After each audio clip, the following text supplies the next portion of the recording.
Good morning and welcome to the Muscatine County Board of Supervisors regular meeting for Monday, June 16th, 2025. I will call the meeting to order. First item on the agenda is to review the agenda. Move to approve as presented. We have a motion to approve and a second. Is there any further discussion? All those in favor, please say aye. Aye. Opposed? Motion passes. Item 3, post completion on presentation on ARPA-funded Muscatine Power and Water Rural Fiber Project with Communications Department Manager Tom Lewis. Yes, sir. Come on up if you would.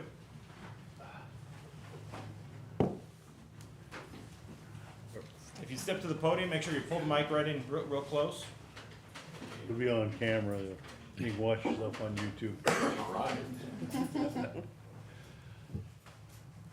What can I do? So you Okay. just kind of give an overview of the project and So the fiber project has been completed, all the construction materials, fibers installed, activated, and we are turning out customers. The range runs from Isaac over to Salisbury Road and from Highway 22 up to about 170th Street in that area. Covers about 77 customers within the grant and along the grant area that we can pick up and service. Nice. Very good. Anyone have any questions? You getting good participation? In that area, it's a little lower than what we were hoping for. When we did NOFA 6, we was averaging about 76% penetration, and right now we're probably about 40%. So, any friends, neighbors you guys have out there, please let them know. We'll get there. So in the fiber, does that allow you to offer all your services? You have TV, phone, Yes. Ethernet, all that. Yeah, up to a gig service. Okay, Nice. terrific. Actually, up to 10 gig. Where was the? I missed the location on 22. You said up 22 as well. Yeah, from about can't think of the word comes out. Lucas Solomon? Road, Where? going out where Lucas Road runs into Highway 22 out to Salisbury Road, along that area right through there, and then north. Oh, okay. But not farther, that particular, wasn't farther east, like up, out towards Mekasiba? That was in NOFA 6. That was the first build out area that we did, Okay, all right, and that is all active. So. yeah, yeah, I watched that go in, yeah. Okay. Very good. I don't have any more questions. Anybody else? Tom, sounds like a great project. Thank you so much. Yeah, thank you for Appreciate it. Appreciate your help. Thank you. I'm gonna need some help with item number 4 because we have a presentation from William. Carol DeGrucci, but you can just call me Will. All right, I think that's from easy. Will of Life Raft on a proposed biochar facility in Muscatine County. Welcome. If you step to the podium. I brought some handouts just so you don't have to take notes. You can keep them or toss them up, please. Thank you, sir. You're welcome. There we go. 1 inch here as well. Thank you so much. All right, hi everybody. I'm Will. As you might hear, I'm originally British, but now built a permanent resident of the US of nearly 4 years, working towards my naturalization. I'm an entrepreneur. I originally came to the US when my first business bought a US business. We ended up employing about 450 people. I sold my stake in that a year and a half ago, stepped away from running it to found Life Raft. Life Raft, we are a biochar company. What is biochar? Well, I have some here, and I'm happy to pass that around if anyone would like to take a look, or more importantly, perhaps a smell. I promise it's completely inert and innocuous, so anyone who'd like to have a look at it, please come on up, or there we go. So biochar is a material derived from organic material, so anything that has grown. That can be wood, that can be corn, any other kind of plant. And it's a fertilizer additive. So it would be wrong to say that it's a fertilizer on a standalone basis, because it's predominantly, sort of usually about 80% pure carbon. What it is, when you look at it under a microscope, is very porous. That allows it to absorb a lot of other materials and harbour a lot of microbial life. So that makes it very beneficial for soil health. So if you mix that with an organic compost, something like a manure or other organic derived compost, what it will do is, in that composting process, absorb a lot of the ammonia that would otherwise be emitted as odour and keep that for availability in the soils.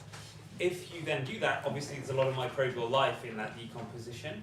When you then apply it to the soil or till it in, you're bringing that microbial life, which then in turn starts to bring down various nutrients that are in gas form in the air, that you'd otherwise be applying as chemicals. If you do apply chemicals alongside the biochar, then it acts something like a sponge and absorbs that, stopping runoff, meaning that you have more availability of that product. So we like to think that it's a fairly innocent additive. Our proposal here is to create a facility on the US Highway 6, about 4 miles outside of Adelissa, to produce this in what would be, in independent fertilizer terms, low quantities, but this would be the largest facility in the United States producing biochar. We produce somewhere in the region of 18 to 20,000 tons of it a year, consuming somewhere in the region of 100,000 tons of waste material. When I talk about waste material, we're talking about taking tree waste, emerald ash borer trees, things like that from local waste transfer stations. We've been speaking with many, including the Muscatine. Local businesses who have wood waste. Many of you can probably think of some famous examples. I'm under NDA, but there are plenty of different sources of wood waste from manufacturing and other processes. Anything that would ultimately end up in ground spread or landfill situation or be burnt for no use, that's what we're interested in. We're not interested in taking material that has another use that could be feed or something like that. So when we look at corn material, for example, we're working with farmers who maybe want to put cover crops down and need to remove the stalks from the ground, or they're doing a corn-on-corn rotation. We're not looking to take anything out of the agronomic mix. So that's really important. It's only waste material that we want. We take that waste material, we turn it into biochar. That process is something called pyrolysis. So think, if you will, of a big oven, cylindrical oven that heats it to about 1300 degrees Fahrenheit. And what it comes out as, a pastime around, imagine you've left your fries in the oven overnight. They don't catch fire, they ultimately just effectively shrivel up to this blackened material. That's basically what we're doing in an accelerated process. So everything that was a kind of volatile organic in there evaporates off. That becomes a synthetic gas, which we use to power the process. So we actually only need to use natural gas for an hour or two at startup once a week. The rest of the time it's self-sustaining. We then pass that material through, it takes about an hour, comes out looking like this. So for every 5 tons of organic waste we put in, we'll get about 1.5 tons of biochar. Each machine that we put in will consume about 5 tons an hour of organic waste. We'd be looking probably to put 2 in within a year to 2 year process of opening the facility. Our then intention for that biochar afterwards is to provide it to a composting operation that is already operating at a small scale on that site, allowing them to offer a higher quality compost, reduce odour in the local area. We have gone and spoken to everybody who lives within a 700 feet radius of the entire property. The main concern they all had was odour from that site. Well, the addition of biochar should meaningfully reduce that odour. I don't run that operation, so I can't promise that we're going to eliminate odour, but if you blend the biochar in at the beginning of the composting process and reduce that ammonia off-gassing, that should significantly improve it. Beyond that, there's a market nationally for it. It sells at $36 for a 5-pound bag in Walmart, which works out at about $1,600 a tonne. So it can be a very, very valuable product. It's also supported by the USDA from the soil health perspective. It's recognised alongside things like cover crops as positive for soil health. And then the last point is, we're not asking for any funding, we're not asking for any tax relief on the site. We're bringing our own funding. We've already spent about $5 million on various portable machinery, much of it procured locally. Anything that was possible was procured locally, working with farmers and so forth. We'd be working with local contractors, local engineering firms to build out that facility. At this current stage, we have not submitted the zoning requirement. I wanted to speak to the neighbours, come before the board and the public today, give an opportunity to ask any questions and just kind of gauge if there was meaningful resistance to us coming to the region. Clearly we want to be very good neighbours, not something, we think the jobs, the economic benefit that we can bring and the product itself are beneficial for the region, but we want to make sure that our assumptions are correct before we proceed. So here I am today. I open myself up to any questions that you might have. I've also got my personal phone number and an email address for the company on those handouts. It's very simple. Anybody who's listening in on YouTube, it's just hello@liferaft.cc, liferaft.cc. So please feel free to email me. on that or give me a call. And with that, I'll stop talking and hand over to questions. So Will, what would the operation, would it create employment? How would that work? Yes, so we're looking at, once we're at full scale, which will take a little bit of time, even just post-zoning the construction process. Let's say that we started that process sometime in September, October, we'd be looking at probably March or April before we got to operating the first machines. So it'll take a little bit of time to build up to that. But once we're at full scale, 50 jobs is... How many? 50, is the intention. And there's potential for that to expand further. There's obviously the direct jobs that we create and those that support the site more broadly. We'd be looking at giving high quality, well-paying jobs, so starting with those kind of driver maintenance roles at $30, $35 an hour, 40-hour-a-week contracts, healthcare, that kind of stuff, all the way up to site supervisory roles that are in excess of $100,000. And critically, this is a new industry. There are not a lot of people who are familiar with biochar machinery. So we want to offer a route to training up from the entry-level job all the way up to those supervisory roles. We can do that on site with the first machine as it's commissioned. We will train that first batch of employees and then operate a train-the-trainer model where they can train others. And so there is a real route from an entry-level role all the way up to a supervisory role. Our intention, of course, is to prove out the success of this site here and then be able to replicate that across Iowa and other states. So really, our constraint is how much waste material is there in a reasonable distance, say 50 miles or so. So being situated here, that maybe extends out to Cedar Rapids as a sort of bubble. We then take that bubble and drop it elsewhere across the state wherever there's enough waste material to justify those sites without excessively long tracking distances. That's one thing I should note. The site we don't think will cause meaningful noise disruption. The machine runs at about 80 decibels, will be fully enclosed. The grinding of wood that we need to do to get it down from a tree to a sort of 3-5 inch will happen at the municipal facilities, so off-site. If any hammer mill is required, that will happen inside at the facility. So I also want to be really transparent and come in and not just say everything's going to be perfect. There's two things that I could imagine be nuisance factors. One is light. We have already gone and met with the local community to talk about that. We will involve those in the planning for light, but as we will have people on site 24/7, we want to make sure that we are adhering to safety standards by having adequate lighting without creating any unnecessary light pollution for the neighborhood. The other is truck traffic. As I say, consuming a couple of 100 tons a day.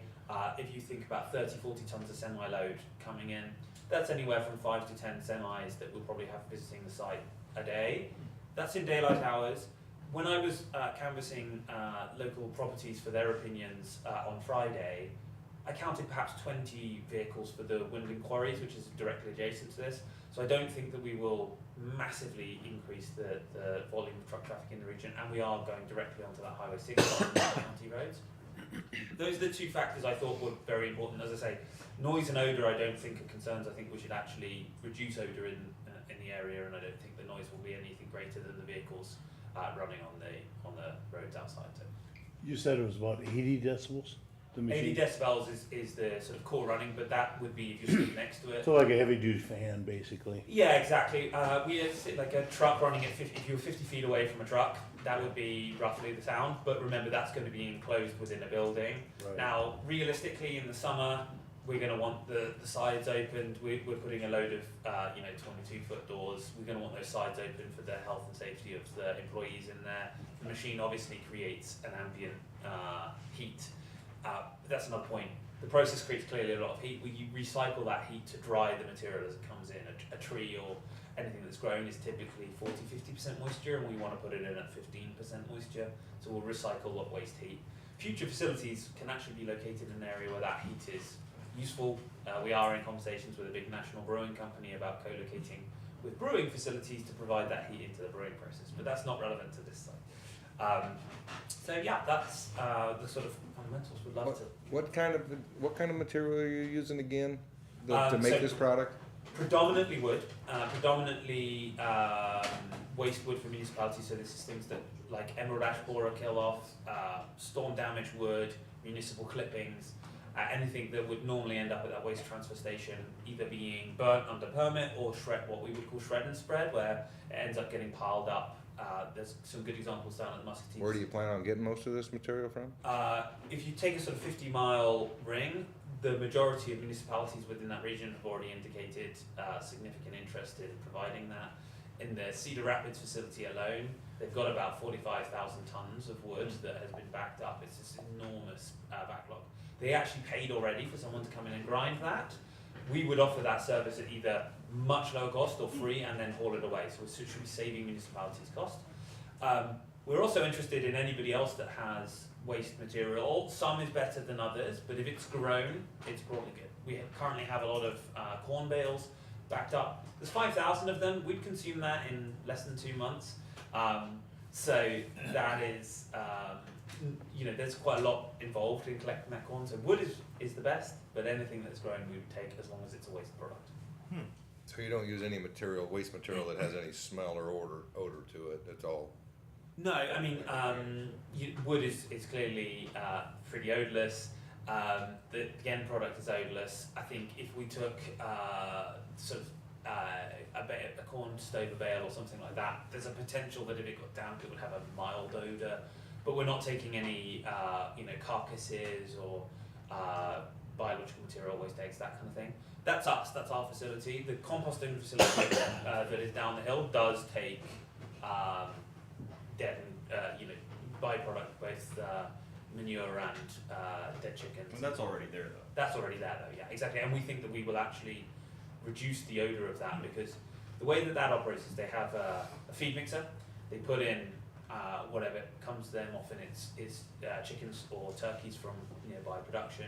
They'll blend that with things like corn stover. We'll add the biochar in at that point to try and reduce the ammonia as that decomposes. It's typically then left out for 6 to 8 weeks. Well, that is creating a major odor depending on what has been used in it. And if we add the biochar to that, that should meaningfully dampen that. The ambition of that gentleman is ultimately to head towards a fully enclosed facility where he can provide bagged compost and so forth. We would be potentially interested in helping provide seed capital for that once we've got to understand the economics, but that would take a year or two for us to really understand the region. Right now, what I'm standing before you saying is we have the capital ready to go for our facility. Everything from there is kind of upside, and we are very positive on the region. So, What ultimately becomes of the ammonia that's kind of sequestered within these little porous fissures in the biochar? So that's then typically applied to agricultural fields as a fertilizer product, and that becomes available for the crops that grow. Okay. It's considered that the average crop yield increase for the addition of biochar is about 25%. Clearly most compelling for an organic farmer that can't use chemical fertilizer, but equally alongside chemical fertilizer can be a really strong additive. Another benefit is reduced runoff into local water courses of excess fertilizer. Is there can you overload? I mean, it sounds almost like you're creating a compost that you'd amend the soil with. Is there a certain load factor the soil would be capable of taking, or?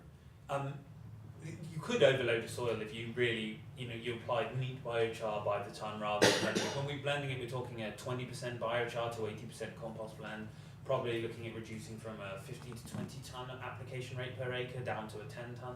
So that's somewhere in the region of 1 to 2 tons of biochar per acre. You could sustain that every single year. They typically say 5 to 10 tons per acre over a 5-year period.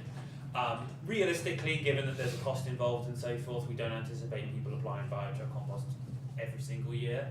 It would more be a periodic application, maybe once every 5 years or so, to help with that long-term soil health. That's one of the big benefits of the biochar as a product. Clearly, we would love for that consumption to be as local as possible, and we are offering the end product at a significantly reduced rate versus market prices. But it has a national market, so if there was saturation, it doesn't have to keep getting piled on that same soil. What does local, well, not local necessarily, but state and federal regulation hold for your industry? At this stage, beyond the DNR emissions permit for running machinery, the runoff, all of the conventional things you would have in putting any particular facility in, there's only positive that we understand. So there are statewide regulations preventing the throwing of biological materials, so wood clippings and so forth, into landfill. Clearly we can consume those in a positive way that reintroduce them to the soil. There is it's actually federal level initiative regarding biochar at the USDA as a soil amendment credit to encourage healthier soils. And I do understand from a conversation I had with her late last year that Congresswoman Miller Meeks is running a bipartisan committee on biochar and is very positive on it. That conversation happened in about October of last year, so I haven't spoken to her since, and I don't know if her position has changed, but that certainly was what she said at that time. Do you So say, you're, go ahead, Kurt. you're gonna wean, off of the cornstalk bales, or will you continue to use them in the future, along with the wood products? We would, being completely honest, we prefer to move towards a full wood and other sort of commercial waste streams. So, for example, we've had a reach out from an oats facility outside of Cedar Rapids that has a large quantity of oat waste. There are grain processing companies that I'd like to speak to that may have appropriate waste.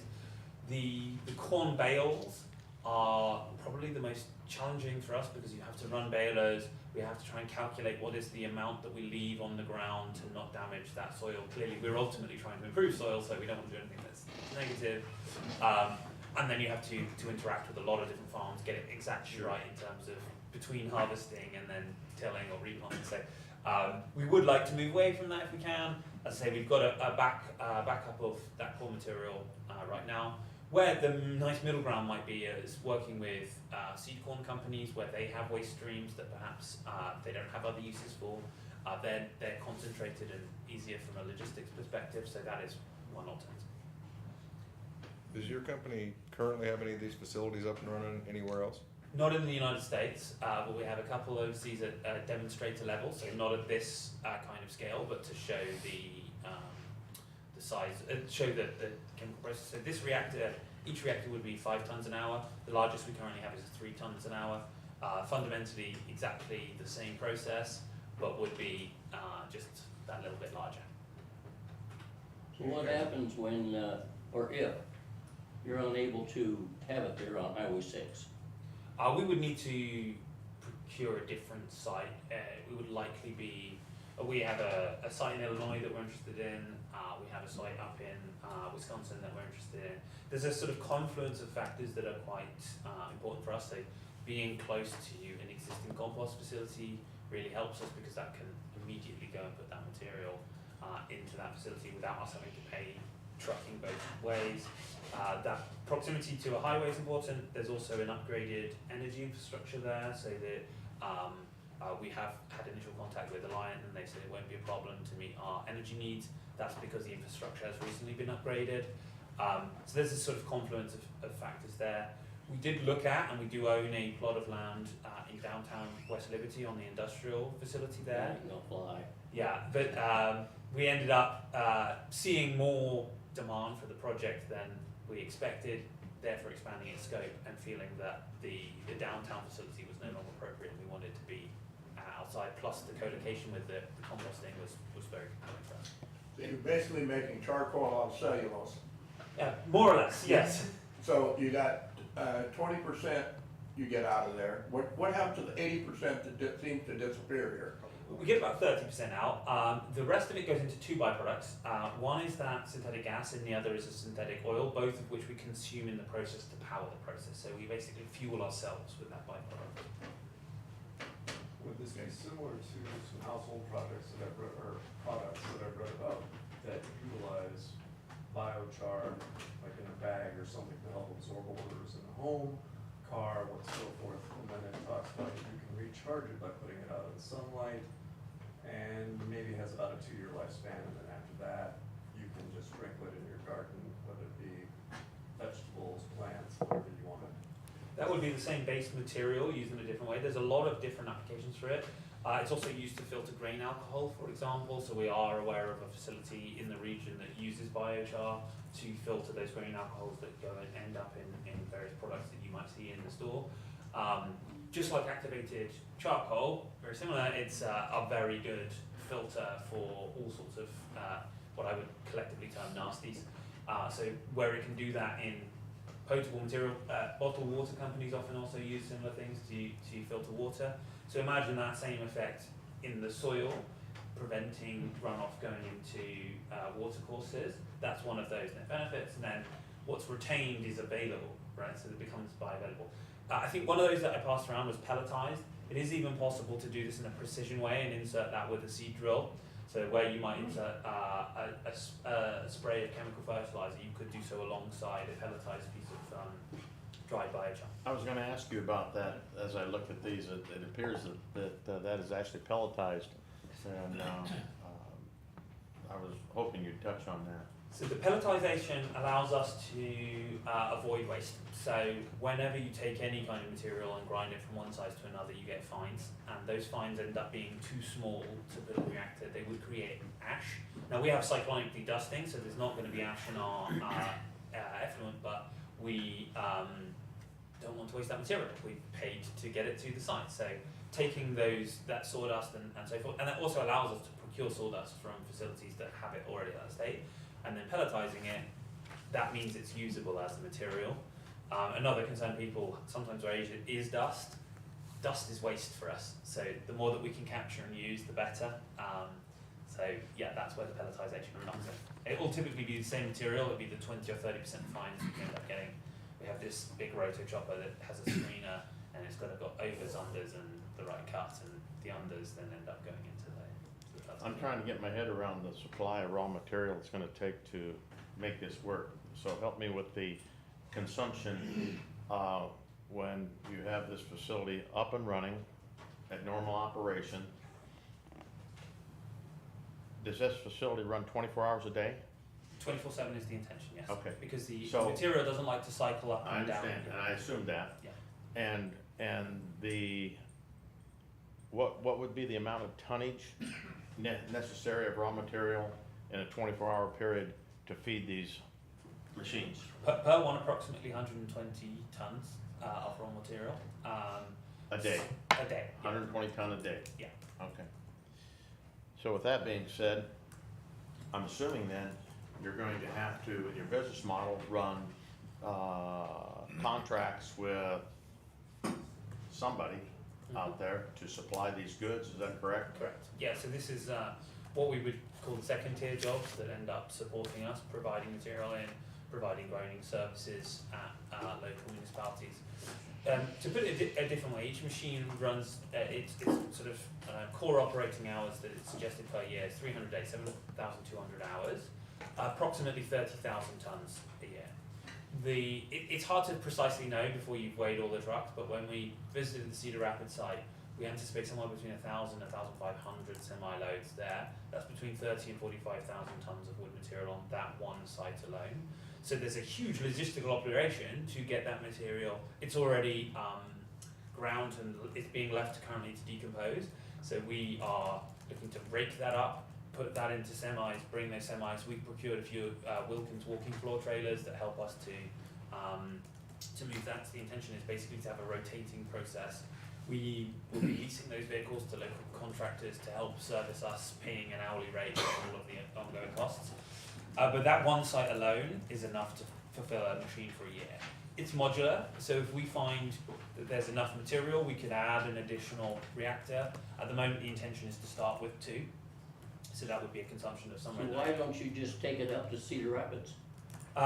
That's one of the locations. If we put it there, we would miss out on a lot of the other material that we have in this location. Again, just bound a bit by NDA, but there are a couple of major corporations in the Muscatine area that have large waste streams that they're interested in providing and needing help for as well. So we're trying to situate ourselves as close to the center as many of these supplies as we can, whilst also having those conditions that help us to succeed. So proximity to a composting facility, proximity to high-grade energy infrastructure, a US highway as opposed to a county road, those kind of things matter. The other thing is being situated to what is already a noisy and heavy industrial facility with a quarry, blasting, that kind of stuff, means that we hope that the disturbance that we provide is minimal compared to what's already happening. I'm curious if your operation would purchase on a daily basis, weekly basis, whatever, the amount from all the tree services within a 50-mile radius. I'm assuming you would purchase their material that was going to that they're discarding, would that be correct? Yes, so purchase isn't always the case. Oftentimes they're looking for a way to get rid of it and it's costly for them to get rid of it. So rather than paying for it, we remove a cost. So we'll say, well look, we'll take all of this material. When we say that, I mean literally we will come and collect it. So, or you can drop it to us, avoiding the tipping fees that you might have to pay or the logistics fees you might have to pay.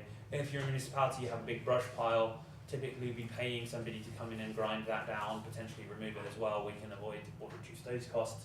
The contractors that do that will kind of manage that for us, but that's injecting capital into those contractors, which are local businesses, and saving money from those. So you'll actually have contractors that will go on site to different situations and grind?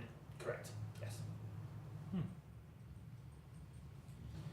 And we've had a lot of preliminary conversations and seen a lot of interest. There's also interest in putting semi-permanent infrastructure, so sort of imagine trailers there where those tree services can come and directly deposit it into that trailer as opposed into the general municipal stream, so that we can then immediately divert that. That's avoiding land use, avoiding cost, etc. For those municipalities. You mentioned that ideally you bring it to about 15% moisture content to go in. So do you anticipate adding kilns or something, pre-dry kilns somewhere? So there is a dryer attachment that goes before the machine that takes the heat directly from the machine, and that will heat it up to anywhere in the region of 800-900 degrees Fahrenheit, enough to very rapidly dry it without burning it. Then and without biocharring it, then we'll push it on into the machine. So that again will happen with the same facility. It's not necessary for all material. Some of the industrial byproduct we get comes already below 10% moisture.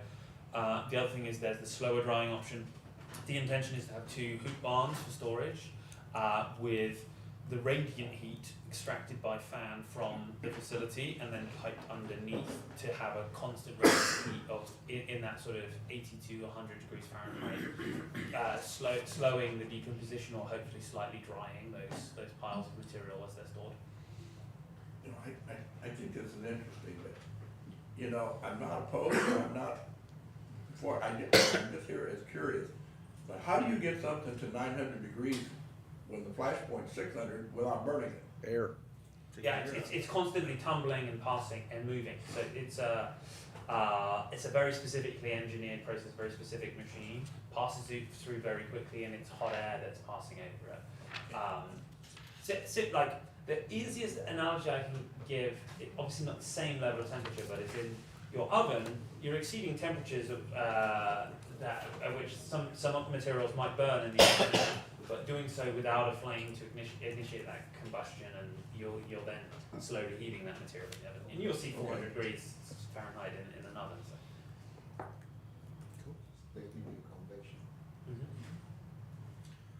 Well, Will, anybody else? Go ahead. I was gonna thank him, but if you got more, No, I don't got okay, I was just gonna thank you for coming. Where's your startup capital coming from? So it comes from venture capital investors. So I'm lucky enough to have founded a successful business before. That business went on to generate tens of millions of revenue. We ended up raising about $120 million of capital in 2014. That was a software company, but through that I built up a large network of investors. In fact, all but one of the investors that have backed the initial, so we took an initial $7 million of investment to commission this site. Provided everything goes well, we'll then look to take another $20 million in the next couple of months to fully finalise that facility. All but one of those investors were previous investors in my last company, so they followed me effectively.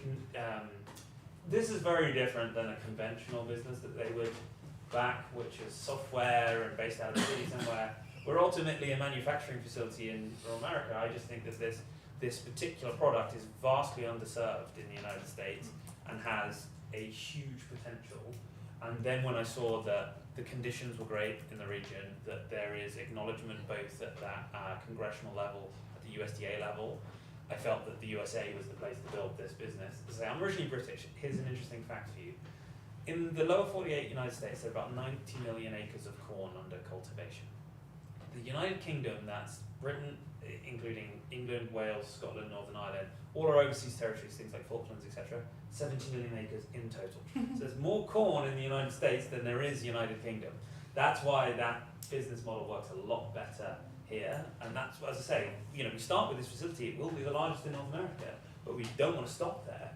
We want to move around. One last thing I forgot to mention is, through the We Lead organisation in West Liberty, we have been connected to a lot of great folk. There's been a lot of excitement from the mayor through the community. But one of the best connections we had there was Iowa State University, who have a bioeconomy team. We've connected with them, and we have now said, provided this project goes ahead, we're going to collaborate with them on a $2.4 million 6-year research program into the impacts of biochar on specifically Iowan soils, how it applies to crop yields, and looking at ways that we can improve that product for those crop yields. So can we find biological teas to steep this in that improves it for certain soil types and so forth. So the research, that's what we would like to repurpose the land we own in downtown West Liberty for, is a research facility that's looking into that with some greenhouses and so forth.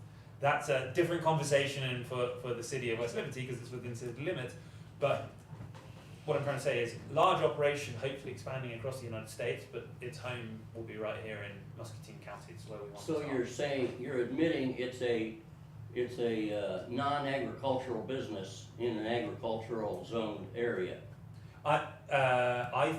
We haven't built anything yet. I believe the product is an agricultural product because that's what we are trying to use it for. But we are. But you said yourself it's a manufacturing company We do want to manufacture what in an agricultural zone. Well, we are going to apply, the whole point of this presentation here is we're applying to rezone to an industrial zoning, and we will only build a facility if we are successful in that rezoning. Okay. Well, Will, I thank you for your time. Thank you for everyone who's come out. I'm sure he's willing, able, and happy to answer any more questions. Absolutely. Could you repeat that email address for everybody? So just hello, HELLO, at Liferaft, LIFERAFT, period, CC, Charlie Charlie. Email that goes to the whole team, including me, and I'd be very happy to answer any questions you have. All right. Well, thank you so much Thank for you. coming out. Thank you, everybody. Appreciate it.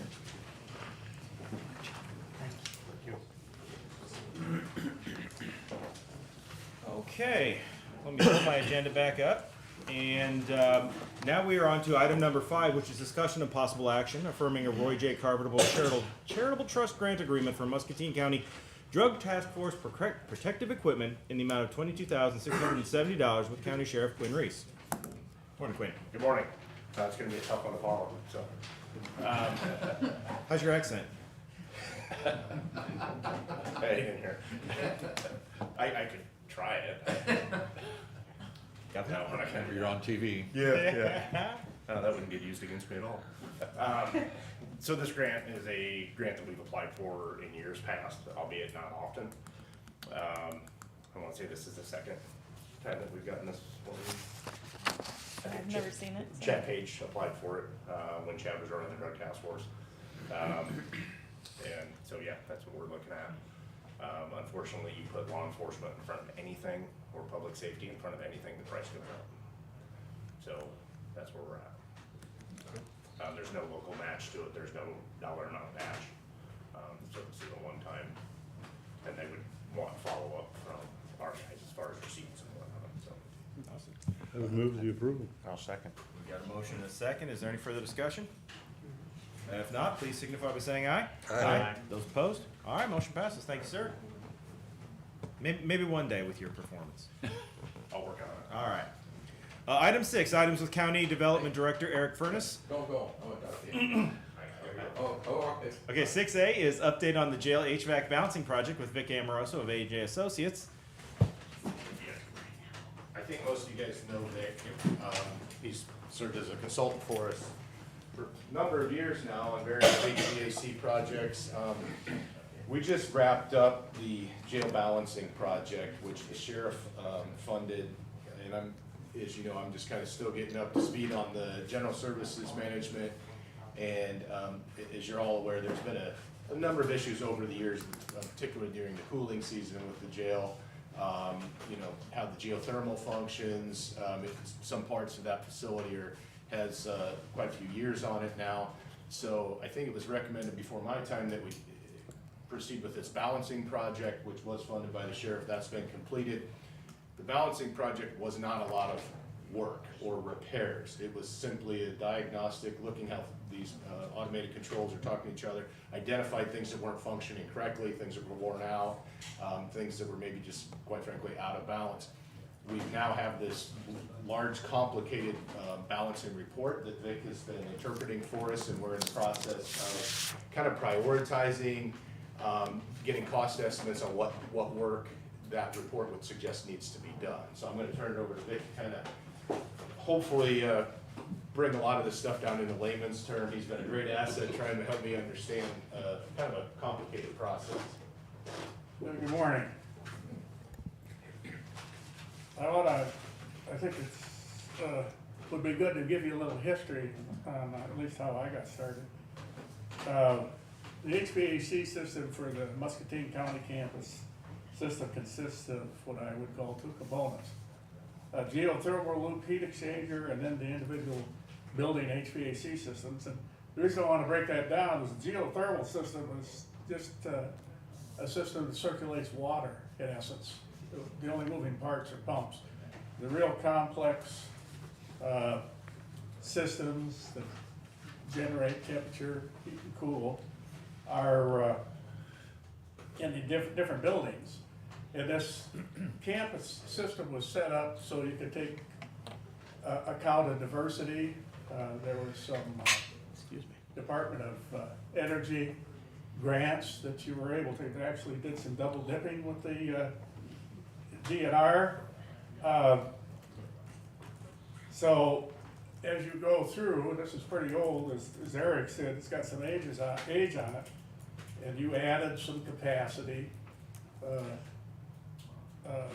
Temperatures got warmer, humidity goes up, so you started to have some issues overall in some of the buildings. The big demand in this system is at the jail, because that's a 24/7 operation. There's code requirements for ventilation that you can't shut off, load shedding. So I was asked by Oscar to look at all different options to add more capacity to the geo field. And we did that. We looked at 3 different options, and about the time we were going to pull the trigger, you had somewhat of an emergency. The maintenance service contractor that was servicing the jail HVAC decided to leave Iowa and left you, the county of Muscatine, high and dry. So Oscar asked me to help him get a new service contractor for the jail. So we put all that geothermal stuff that we were looking at on hold. Oscar tried to get some people interested. They weren't, they thought it was too complex. We were able to get, now this is for the controls only, 2 potential suppliers of maintenance contractors to even bid on the job, all right? The third one we looked at came up, and he spent a lot of time looking at the drawings and touring the jail. He said he wasn't interested. It was just too messy. So he backed out. During that bidding process, excuse me, the bidders said there was too many unknowns. You know, too many valves to fix, too many dampers to fix, too many belts to fix. So they couldn't give a hard bid. And I said, well, we need a hard bid. So we put in an allowance of fixing so many items. I said, include that in your bid. Winona Controls was successful. Now they started to do the work on the control system, and they found a lot of things that weren't working, dampers and such. So then we decided we needed to have a balance, need to set the stage for today. This system over in the jail and the rest of the HVAC has been added to and been worked on, and it's pretty old. A lot of things that you didn't know were working. So we got one balancer that was willing to come over and do this work. And it's a big system, and it took them several months to get this done. So that's a key when we're doing analyzing this. But I guess I pulled some, as Eric said, I pulled a couple of pages of, from that balancing report. It's quite large, but what they found, I'll just go through, and this, we don't know the causes yet. On the return system, the system was only drawing 68% of the original design. Whatever that flow was taken, you have to take that into account. And this is the Venmar unit, seems to be the one, that's the oldest one, seems to be the one that's causing the problem. For maximum CFM, that would be what was calculated when it was originally put in to take care of cooling. 53% is all they could get. Wow. Minimum required CFM, which would be the ventilation rate, is dictated by code, 61%. And then the heating, which you need to have the flow to heat it, only 66%. Now, what I said required, those were the initial designs, and so as you use the building, different things to it, those requirements can change. I guess the other thing too that made it more complex or difficult to balance, this is a partial constant volume system, partial variable volume system, a Venmar system, and you have to rely on the controls to put that air where it has to go. So, I guess a side note, Systems Balance, the balancer, said they couldn't get the airflow to balance it. They needed more capacity, more static pressure developed. We couldn't get that to, the contractor and the control contractor couldn't get there. So I said, just take what you can get and give us a report so we can see where the leaks or holes are. So that's where we are today. And we have to, in my opinion, have to get the balancer, the control contractor together to figure out what might be the causes. And some of the causes are broken control valves, broken internal air boxes, a bad control system for the HVAC. And another issue we have to take a look at is when they're looking at over several months to do the balance, how do you, it's not a point in time, it can change because the load changes. So how do we make those things jive so we know what we're looking at? So, and then I've had some verbal or oral reports that the Venmar control system has got some embedded controls that override the building control system, if you will. Say the building wanted, as I said, let's just say they wanted 50,000, but the Venmar control has got some refrigeration components that override that and bring in more outside air, go to free cooling, and shut off what's going to the space. Is there anything else, Oscar, and Oscar's got documentation with his computer system to show what he's tracking. And I think the issue is he told me he doesn't have any trouble heating the building, but he does have a couple of weeks, 3 weeks out of the year, he has some issues with cooling it. So it's on the high end. Or he has some issues. So just for the record, I'd like to say first and foremost that the balancing identified many items that are out of service or broken, etc. Please consider that I brought this issue the first time I presented this because many of these items are hidden or hard access to us. If this would be this building, we pop ceiling tiles, we open walls, etc., by traces, we can access to this. These are hidden. And therefore, I mean, this person right here, Nathan Sneak, has been the only person who has manipulated the tourist chases, fixed visually what's going on, and coming back safely. My body would be to call 911 in this very poor design by chases. It's a secure place, so this is the reason of it. As for records, we got like an aesthetic point where we're going high. So if once upon a time it was this belief that insulation would help. it does. The insulation right now proved last year, in my highest temperature, the temperature outside was 100 degrees with a heat index of 105 heating a wall. The inside temperature in the cell that I was measuring compared to the outside was 78 to 80 degrees. So we eliminate a lot of stress into the system.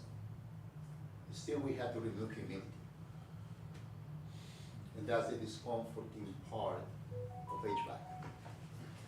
Well, I throw out the humidity for the jail, there's a certain minimum outside air rate that you have to bring in all the time, regardless of what your building controls say. And humidity control, humidity hits those coils, that's instantaneous load. The temperature on the walls, you get the Adobe effect, there's some time lag that you can match up with your geofield, but the humidity hits that coil right now. So as you lose control on that vent mark, I think that's probably your biggest unit, Yes. which in essence what you're losing, the big part of what you're losing is humidity control. Not so much the temperature control. I'd say if you're 101 degrees outside and you're maintaining 78, that's pretty dang good on a temperature difference, but the humidity is spiking. So I guess if you'd ask me what I would do if I were you, as I said, let's find out what's broken, let's fix it. We don't know what that is because we gotta get the contractor together. I wanna know why they can't get to, they wanted 1.2 to 1.3 inches of static pressure. That's the amount like you're blowing up a balloon. They can get 7/10 is all they get. I'd like to know why that's happening. And we have to do some things with the contractor, the maintenance contractor. And maintenance contractor, Winona Controls is a very good contractor, very good at troubleshooting, very good control contractor, mechanical contractor. Systems management's very good, balance, test and balance. But I guess I have to say that since that's the only one that would work with us. You know, they are very good, don't get me wrong. So I guess that's what I'm saying is, you're gonna have to, you know, whether you were doing it with me or whoever, you're gonna have to find out what's the problem. And it's been in, I like to use this as kind of an overused statement I use. That doesn't owe you any money, you're way past the warranties on all this. How many years old is it, 12, 15? For the main one, Yeah, he is 13 years. 13 years, it's got a useful life, expected life of about 20. So there's still some life in that, making that unit work. So I guess that's what I would say, we're not at the stage to throw anything out. You can make it work and get it within tolerances. And I'm encouraged, but I always get concerned in a building like this that you can't heat it. Because if you lose the heating capacity, you know what, then you freeze the building up. For all the other buildings on the geothermal system, Oscar can use what we call load shedding. You just shut the outdoor air off. And that takes all that load out. For the jail, we can't do that. Unless it's a real, real bad emergency, you just lose the whole thing. So, Eric, anything else you want me to say? Or Nope, I think that was it. Yeah, the reason I wanted Vic to come down was because when I took over general services, started meeting with Oscar, he started kind of giving me a lot of history lessons on what's going on. And they've done a tremendous amount of work trying to do what they can do internally, they really have. But I started seeing there were some alarm bells going off. And the budget was set already for the next year for general services, but I felt it was my duty to report to you guys, there's some urgency here, and there's some things we need to do to get ahead, to get back on track, keeping with our philosophy of identifying capital projects and keeping our buildings in a better condition. Spending a little money now instead of a lot later, or having an emergency. And so when I took over, we put the hold on that geothermal enhancement project that Vic was kind of working on, because we had a brighter light that we needed to address, I think, first, and that was this balancing thing. We certainly may still come to that point. I think But it doesn't, probably we all agree is not money well spent till we get these other issues figured You know, out. you need to fix the building side before you fix the geo side. We don't wanna throw good money after bad. Because there's so many things that the balancer found are wrong with it, we need to fix that, so get that as good as you can make it before you do anything else. Yeah.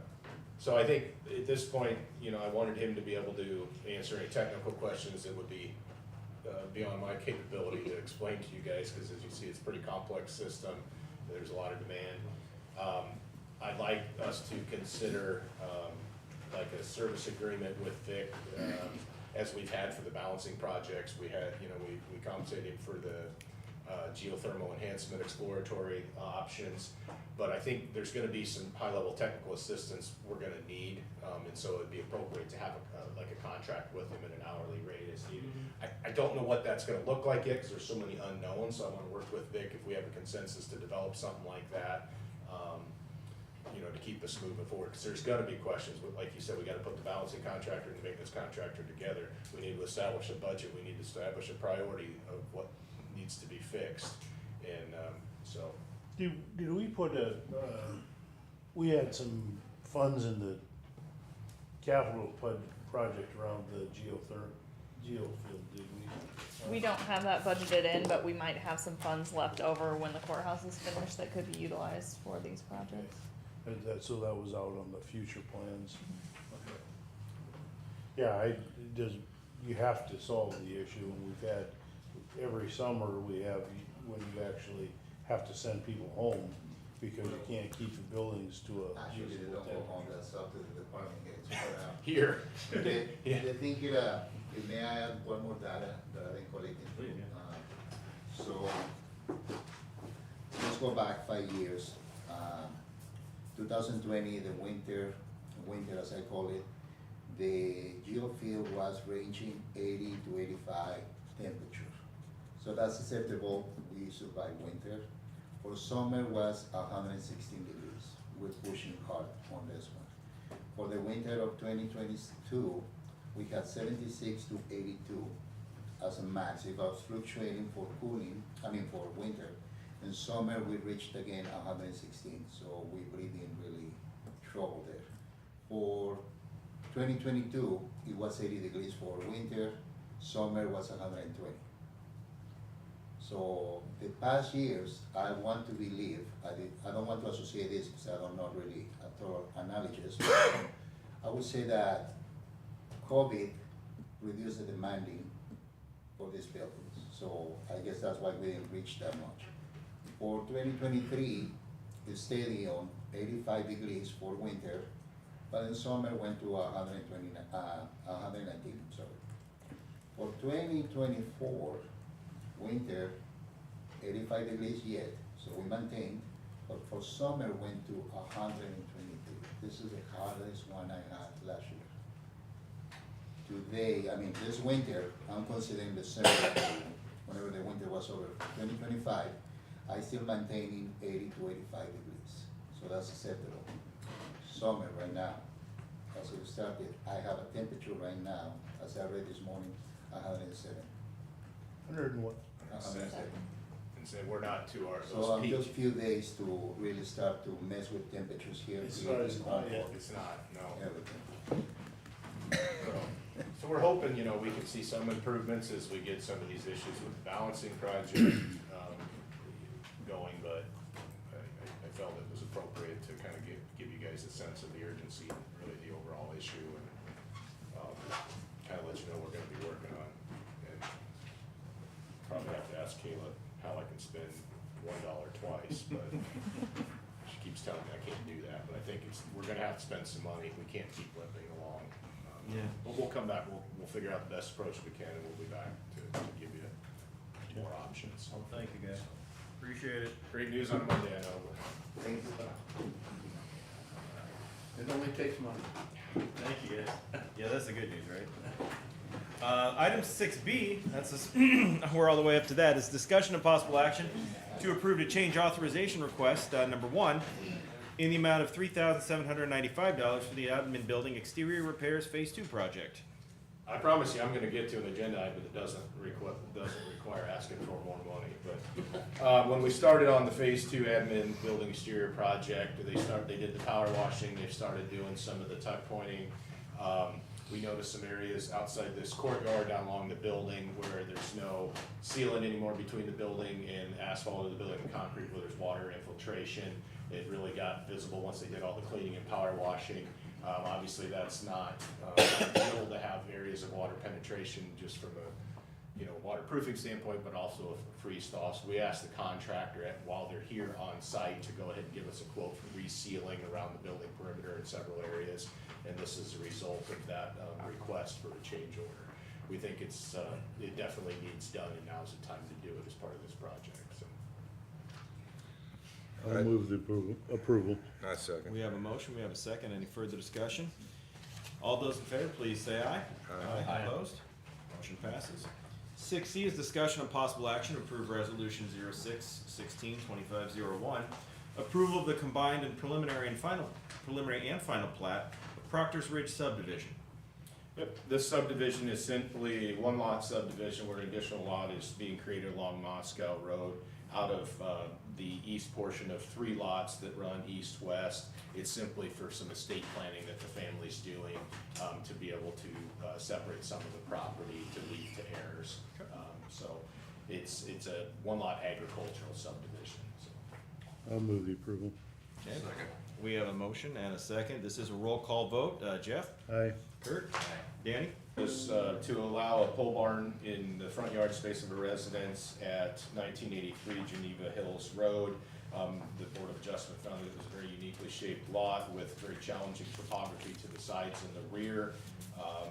So they did grant a variance that will allow the pole building 40 by 20, so not a huge building in the front yard space. However, it would still be at least 57 feet back from the front property line, so it's not creating any issues for line of sight pulling out on the Geneva Hills Road. And because of the depth back, it would change the characteristics of the neighborhood very minimally. So that was the one variance that the board granted.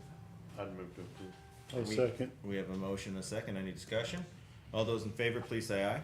Aye. Opposed? Motion passes. 6E is review a special use permit granted by the Muscatine County Board of Adjustment on June 6, 2025. Just reviewing, there was one special use permit granted. This was for 1061 Jefferson Avenue, just north and slightly west of Atalissa.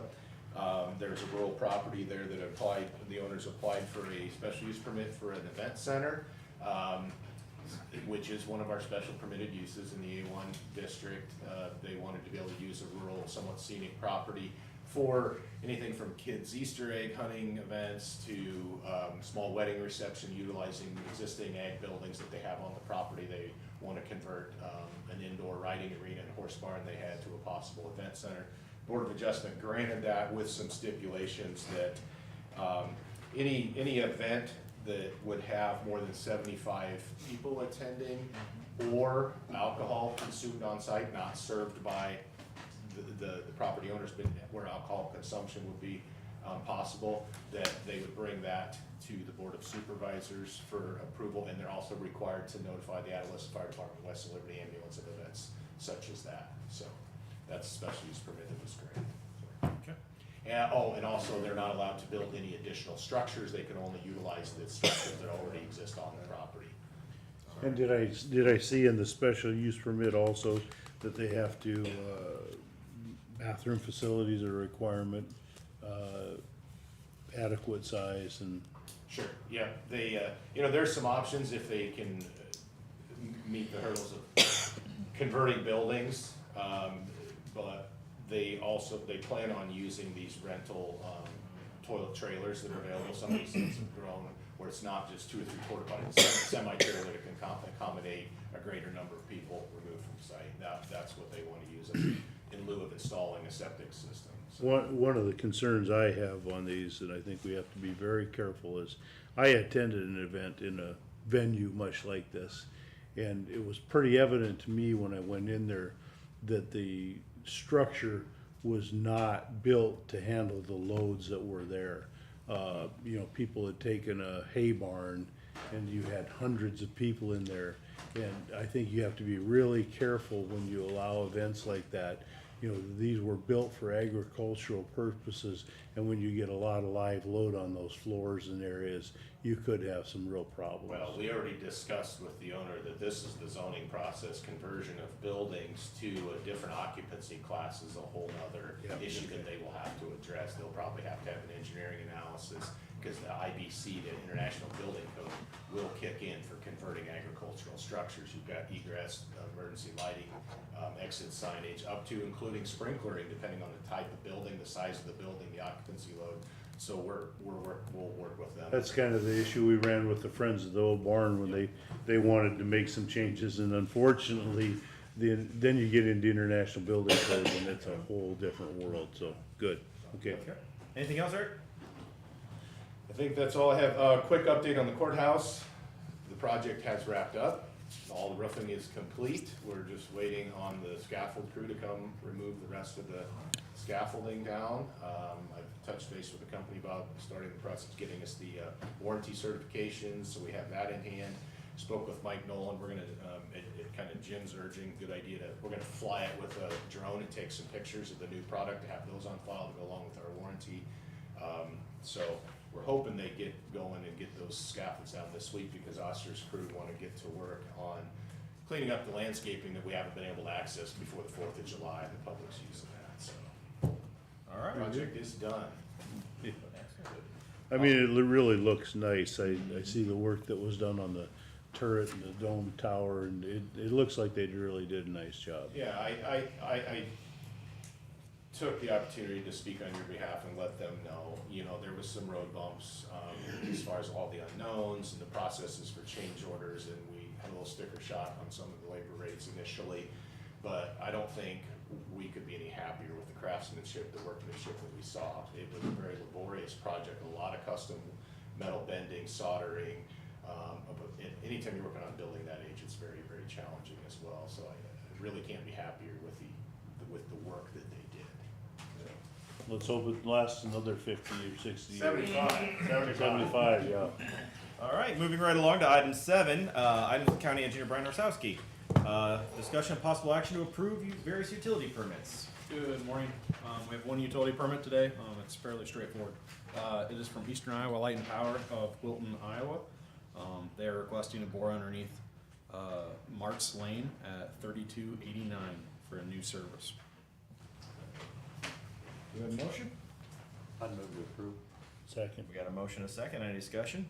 All those in favor, please say aye. Aye. Opposed? Anything else, Brian? Yes, I just wanted to remind you guys, next Monday is our Stewart Road concrete overlay, or excuse me, concrete pavement letting.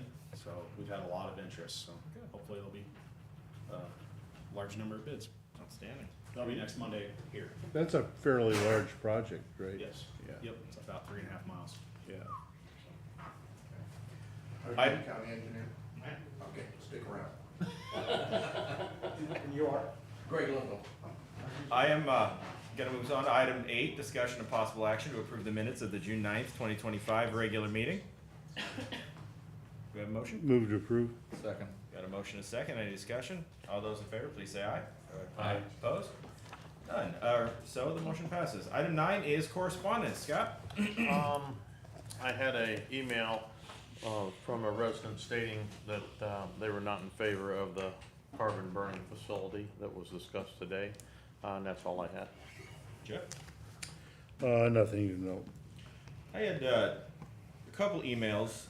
One from an individual who I just forwarded it over to Brian, who is interested in asphalt work, performing asphalt work for the county. So did that, and then one from another, looks like a nonprofit that does detox work. So I put them in touch with Jessica Bopes. Trying to think if there's anything else. I do not believe so. Dan? I had a phone call and an email from Jim Meredith on the carbon burning facility. That's it. Andrew? Yeah, I had a couple calls and the same email on the Life Craft project. I also had a call from a resident on Bayfield Avenue about neighbor lighting off fireworks in the near future and in the past, and I passed the information on to Jim. Jim got some back to me. Eric and Quinn have also chimed in, so some answers today, I hope. How about committees? Nothing. Nothing. Same here. Jeff? On the 11th, we had the Ports of Eastern Iowa. Just one thing to note,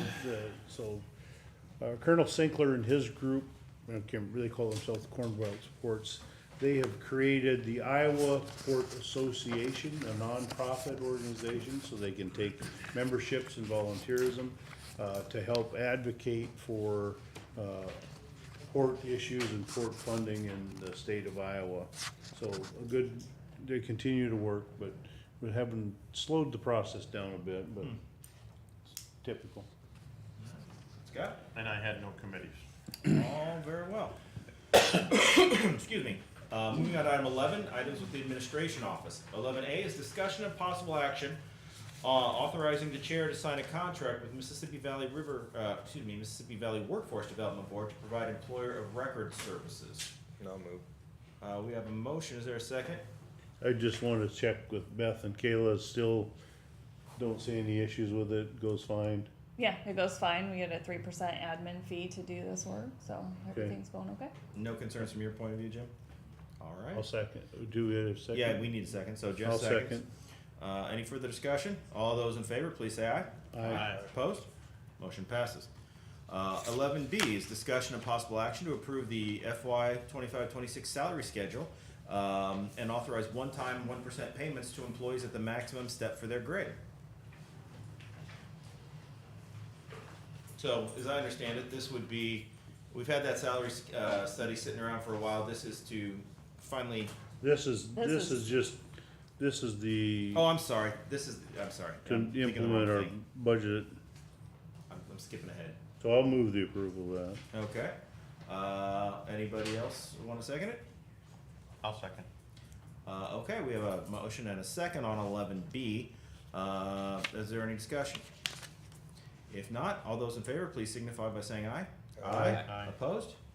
All in favor, motion passes. Here's where I was jumping to, is 11C, discussion of possible action to fully implement recommendations from the MRA compensation study in fiscal year 25-26. And so this, as I understand it, is we're finally making sure we're all caught up with where the salary study said we should be. Is that more or less it? That's correct, yeah, so there's 25 employees that were affected by the salary study, and so what I did was find out how many steps they needed to get back to where they were, and then ran numbers to find out the most cost-effective way where we could use money that we've already have budgeted. So the way I came up with that is if we do half of their steps on July 1st, and then the other half on their anniversary date, so if they needed 4 steps, they're gonna get 2 July 1st and 2 on their anniversary date. And in order to do that, we would only need about $12,321 more than what we had already budgeted to Just check the implement cash this, cushion. so. Excellent.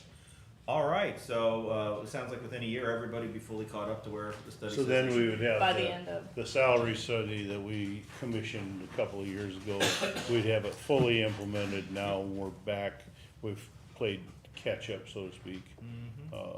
We weren't able to do that during the budget process because we just didn't feel we had the funds, but with changes that have happened, we've freed up some funds, and Excellent. so I would move the approval. We have a motion to approve. Do we have a second? I'll second. Any further discussion? If not, all those in favor, please signify by saying aye. Aye. Opposed? Motion passes. Anything else with the administration office? Just a reminder that tomorrow is the joint city-county school meeting that will be held at the school district admin center at 6 o'clock. I did forward an agenda I received from, I believe it was Cinda. So, you gentlemen and Kayla should all have received that here today. Item number 12 is receive information from county employees. Anybody dying to tell us anything? If not, receive comments from the public. Yes, sir. So here's Mr. Lindell. Yes, Greg, I'm Greg Lindell. Also state your address too, please. I have a question. First your address, sir, please. What's that? Address for the record. 1705 Lindell Avenue. Thank you. I have a property that borders me on the northeast corner. I have both the south and east, and you guys evidently rezoned this, and I was never notified. Why don't you send property owners that are adjacent, notification that there's gonna be a meeting? Which property?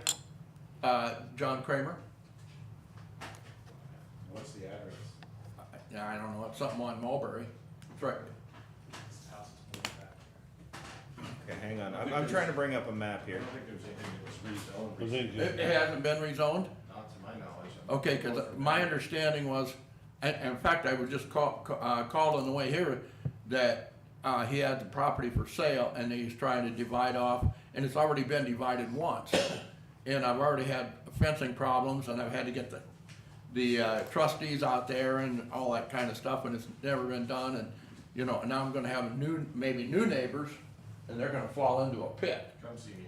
Yeah, I'll do that. I do know that I've seen that they have their property, their home for sale, but I didn't know there was any plans. Okay, well, for a maybe split. it's not, maybe This I is was on North- misinformed. North I- Mulberry? I have that. Okay, for the county engineer. I've been in here and complained when they put the bridge on Lindell Avenue. And I was not, I worked with 8 engineers the last 8 years of my life. Engineers go by, mostly by what they, theory.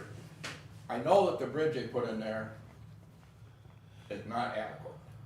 And one of the things that was said was, well, the old bridge has gotta be taken out and the new bridge is gonna be turned because the creek, it doesn't do the creek, and the new bridge that, will allow the water to flow through there and won't plug the bridge.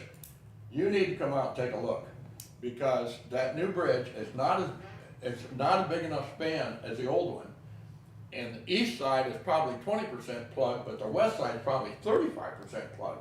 And if we get a big flood out there, you're gonna have problems going over the Girl Scout Road, the old Girl Scout Road. Now, the old engineer, before it was simmering, I believe, after the road washed out about 5 or 6 times, that whole thing was rip-wrapped, okay, and down onto the apron, because it just kept, it washed out down below. And then if any of you come out there and look, on the property to the north, that whole 1/8 of a mile of berm that's out there in my field, that is all the old road. That's how many old roads were pushed out there with the riprap and the rock. And now Could you tell us where this bridge is? I'm not sure. it's on Lindell Avenue, down at the bottom of the hill. It's bottom of the hill. Okay. Oh, okay, and Thank you. it's plugged, and the guy that put it in, he said, oh, we love these bridges with the post in the middle. And I said, well, why would you like them? He said, because we have a contract to clean these out for several counties, because you got the post in the middle, and he said, you got a perfect storm here with the upstream pasture, and he said, you get a flood down that valley, he said, it brings all the trash out, catches on that post, and it plugs what you got. So you got a different problem there that's come up. Are you suggesting that the engineer needs to clean out or do Yeah, something with yeah, the bridge? I'm gonna say you probably need to get out there and take a look at it when you got time, and you're gonna get the backhoe down in the creek and, Yeah, we can take a look. yeah, take a look, and that's really all I got. And if I was misinformed on that zoning, I'm sorry, but I got a call on this, and they said this is it. You said it was divided. What's that? You said the property had been divided, is that right? Well, yeah, So that's, Trying to divide it, yes. okay, so that doesn't necessarily require rezoning, does it? I mean, Well, it does if they wanna build a house on the second part, Sure. and that was my understanding. So, So, yeah. Eric will get to the bottom of it for you. That's a whole different wicket. yeah, I know that's a whole different thing, so, okay, thank you much. Thank you, sir. That'll be a big. Anyone else? That'll be a big Jim? no. No? Well, I think I said my piece on the, All right, burner. good deal. Anybody else? If not, then if there's nothing else among the board, we are adjourned. Thank you all.